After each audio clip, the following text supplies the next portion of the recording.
We are here with our special guest tonight, Jeff. Wamester. Okay, I know it's a hard one to pronounce. You want to butcher it? Yeah, no. Don't worry, everyone does. So. All right. Welcome Jeff to the show. Jeff is an artist who. Well, this is just kind of a funny story. I found you online just by I Googled. Googled you. Yeah, I just was like, all right, Connecticut artists. Let's see who's out there.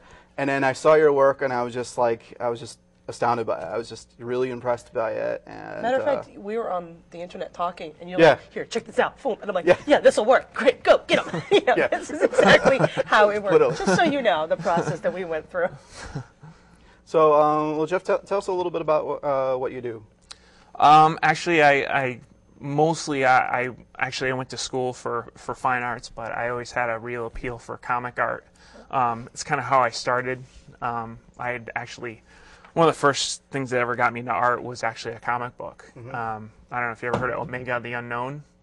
Omega the Unknown. Yeah, it's back in the 70s. Okay. Picked it up. I was completely enthralled. I could not put it down. I was just reading it, and my parents were taking me on vacation, and they're like, would you get your face out of the comic? And I'm This like, is your obsession. Yeah, I'm like, you don't understand. This is unbelievable. And to my mom's frustration, who was very much a huge reader, was very disappointed in me, but she loved that I liked doing the art and that I had something that I really loved. And so I always had a fascination with that, and I went to school for fine arts and kind of honed that part of the craft, but I'd always found myself kind of going back to this. And I just always had a fascination with it, seeing everything that's out there. It's like sci-fi. It's kind of oriented in this other world. It's just so kind of over the top, fantastic, and this different setting. It just amazed me, and I really still like expressing it at the same time.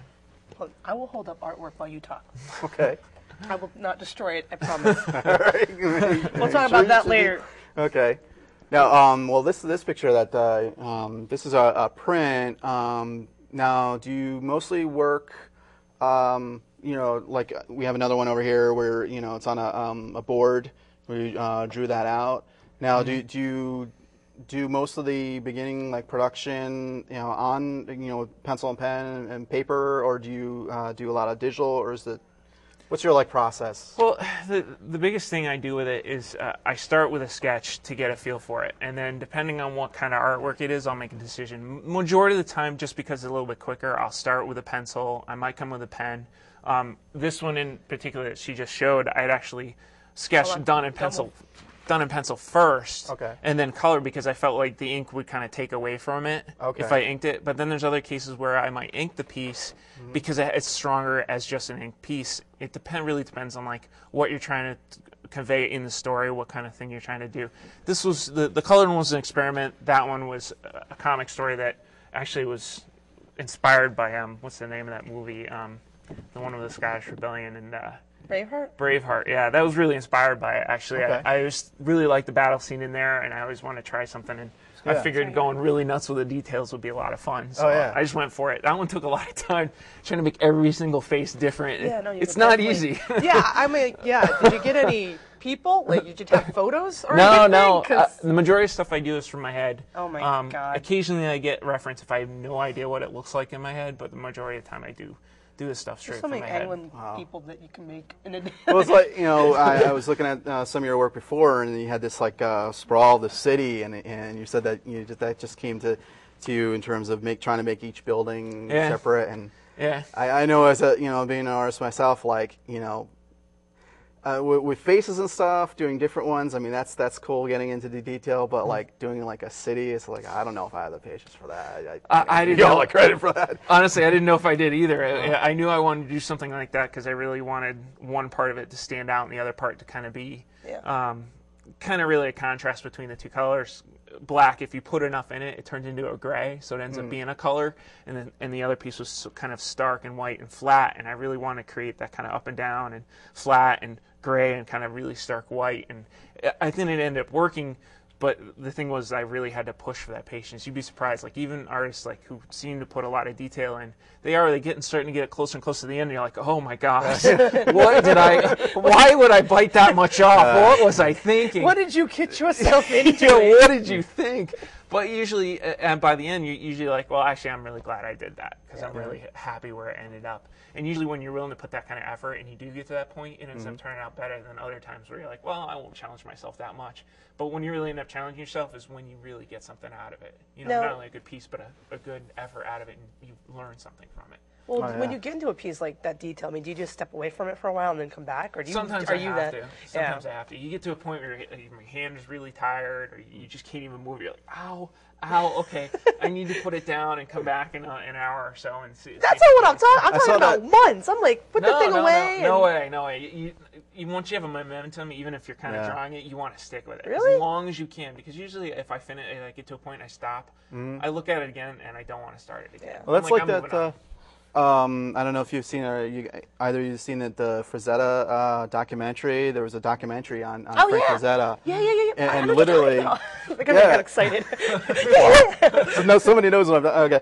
Okay. never- Well, literally, he was talking about how sometimes he would get so he liked the pressure of doing a painting last moment, and he literally like do a painting in a night, and he would like force himself to go through it, but like his physical health would like fail afterwards. Even though he kept himself in great shape, he would just be like working throughout the whole night, and then he would just be like, ready to like pass into a coma when he's done. I actually had a funny story because in college I did something like that before. Really?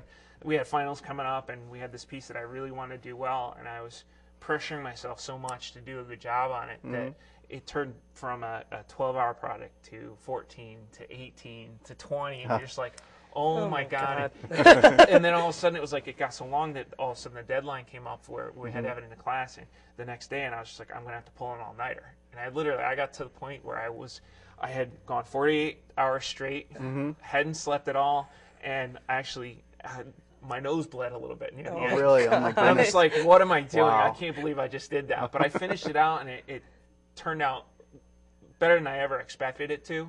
But there are times when an artist will Nearly push kill you. themselves. Yeah, they'll kill yourself. And my wife doesn't like it too much. She's like, don't do too much. Give yourself a break once in a while because I don't want you to get unhealthy. But, so many times it really ends up being worth it when you push yourself really hard.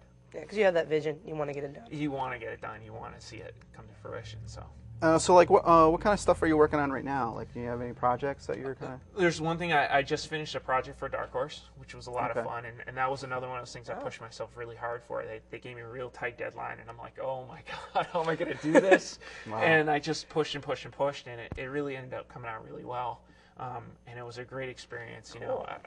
I a lot of times when I was younger and I first started working with different kinds of publishers that were smaller, they're actually a lot more difficult than I Really? thought the big publishers Really? would be, and they were actually pretty open to ideas. They're pretty open. And I was really surprised by the whole experience, but at the same time, it was a lot of fun. It was so fun. I didn't realize that they were. I think because they work with so much talent, they see stuff that That's what comes I was going to back. ask. that's Like, what's different? They're yeah, like, they if see you- good if they ideas get- come back. Yeah, You know? they And must they're think that open if to you it. get to that point, if you get to working with one of the bigger publishers, they figure, well, you got there, you went through this other stuff, then. I think that's definitely the case because the feedback I got from them really seemed like that was the case. That when I was working with them, they're like, oh, we want to see this, we want to see this, and if you're flexible with them, they actually will respond to you. And I had this idea, and he just right back and said, no, we love that. We want you to go with it, and it made it a really good experience. So when will we be able to see any of that? Actually, in 2 weeks, actually, it's going to be on MySpace. Okay. It's going to be myspace.com/darkhorsepresents. Okay. And the stories Hold on, I'm writing that down. Yeah, so we'll put that up on our website. We'll put a link there. and the story's actually going to be called A+. Okay.